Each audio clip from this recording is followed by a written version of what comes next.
Hello and welcome to this week's video on improving your English vocab using newspaper headlines.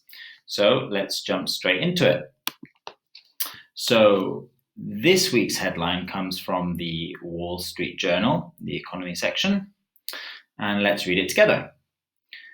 Grand reopening to test consumers' appetite to keep spending.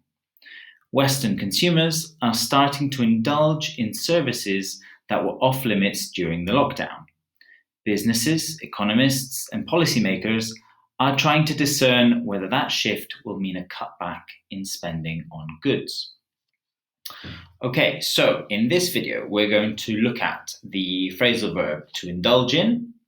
We're going to look at the expression to be off limits. We're going to look at the word shift and also the word cutback. So let's start with indulge in. So we've all been on a diet at some point, or perhaps we've been on a budget.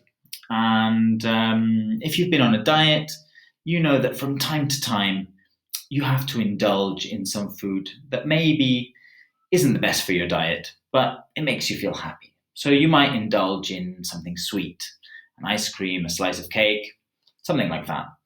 Or maybe you're on a budget, you're trying to save, but you go out to a restaurant and you decide that you're going to indulge in a nice steak or maybe in some champagne. You're going to spend more money than you want to, but from time to time, we have to indulge in something. So, moving on then to the expression off limits. So, when we say that something is off limits, it means that you're not allowed to do it, that it's prohibited in some way. So, in our example here, some services were off limits during the lockdown. So, let's think about some other things that were off limits during the lockdown. We can think of maybe gatherings at home with lots of people. They were off limits. Or perhaps dining indoors in many restaurants was off limits for a long time. So when we say that something is off limits, it's prohibited.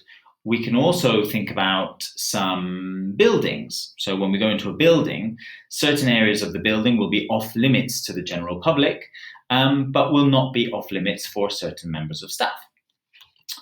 Okay, so a shift.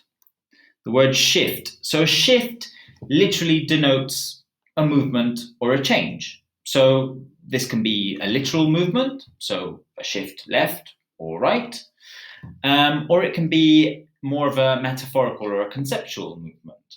Like in our example here, there has been a shift in public opinion on this matter. So this means that public opinion has changed, it has moved in some way.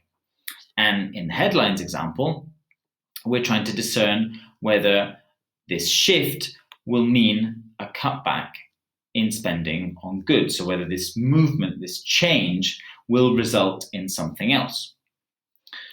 So let's take a look at cutback. So this is our noun, a cutback.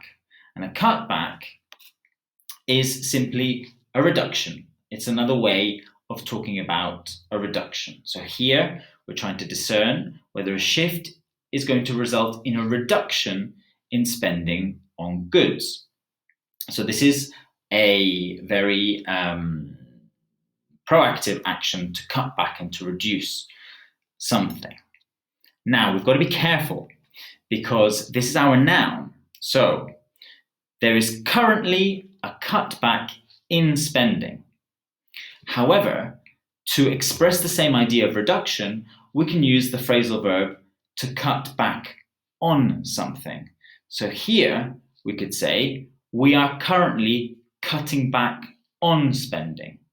So we need to be careful. Are we using the noun or are we using the phrasal verb? Both give us the same idea. Okay, well, that was our short video for this week. I hope you enjoyed it and we'll see you next time. Take care.